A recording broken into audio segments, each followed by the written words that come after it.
So I'm Rob Heller, and I've been here for 38 years. I came from teaching at the University of Miami for 5 years, and this job came up, and as soon as I saw the people who worked here, I knew this was the place for me. I've always taught the same classes: basic photojournalism, advanced photojournalism, and graphic design, all visual communication things. I am not the oldest professor, that's an important thing, but I have been here the longest of anybody. I'm sort of the historian now, and I kind of like that. I like telling newer faculty, newer students, what I remember from all these years ago. It's kind of interesting. I think new professors come in and I like to chat with them and talk about what things were like years ago, or what things were like in the office that they have now. They like that. And I feel like I do my best to sort of help younger faculty because I've been there. My legacy is the students that I've taught and the students who've gone on to do wonderful things, whether it's photography or graphic design or anything else. I enjoy teaching something that I have such a passion for and trying to relate that to the students. I teach subjects that students are interested in. If I can get them to be excited about what I'm excited about, I think that's a great thing, and I want to keep doing that as long as I can. So I think the first time I did teaching was teaching my high school teachers who wanted to work in the darkroom, and I had a darkroom. They would come over to my house after dinner and we'd go in the darkroom and I'd show them what to do. They'd pay me money for that, and they're my teachers. So that sort of started it. We had a really good library in the town that I lived in, had all different kinds of things. So I did some work there, but I also offered a class. I brought my darkroom supplies to the bottom floor of the library. This was for high school kids, for other teachers. I really like that. I really like teaching people how to do something that I really love to do. I lived not that far from New York City, Manhattan, and I would often go in to the city and spend a day there.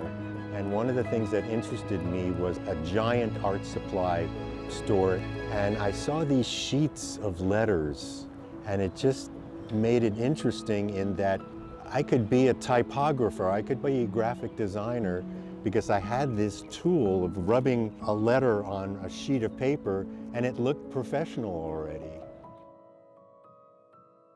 Let's talk about ambersands for just a minute. I, for some reason, fell in love with ambersands. I think it was a designer who was designing wonderful things with ambersands. I love the symbol. I began studying it and learning about the history of it. If you've been in my office, you see they're all over the place. So I've always pushed, whenever we had to name something, if there's a chance to use an ampersand, use it, because the word "and" is kind of boring looking. I always liked the idea, back in the day there were books that were days in the life of, and they would gather up photographers from all over the country or all over the world, and they would send them off on assignments to photograph only in that day. And then they made these big coffee table books and they sold them, and it was kind of exciting to see that.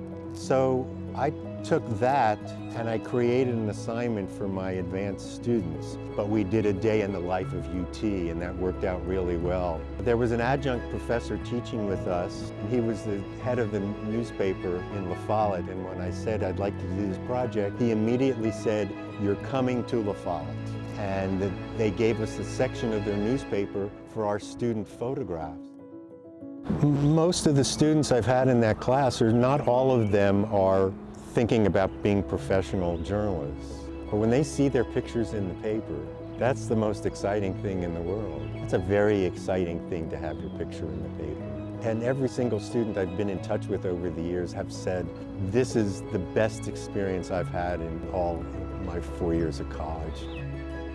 This will be the 32nd year that we're doing it. Every year when we come back to La Follette, we talk to people and they say, we're so glad you're here, we love this project. Are you going to do it again?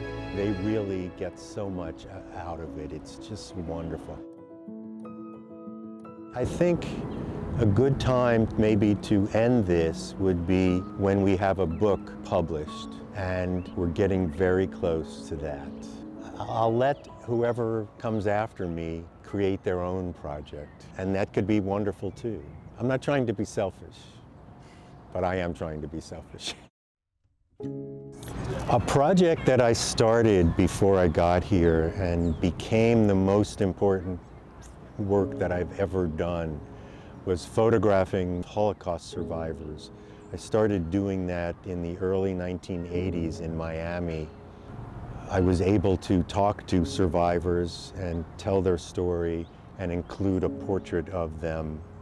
That went on when I started working here and realized there was a Tennessee Holocaust Commission, and they found out that I was doing this project in Miami, and they wanted to do something similar. And they didn't realize that it was going to turn into a major project, which became a book, which became something that has been exhibited not only in all over Tennessee, but in Poland as well. And it had a major effect on people who saw the work, and still does. This was just the most important thing I've ever done.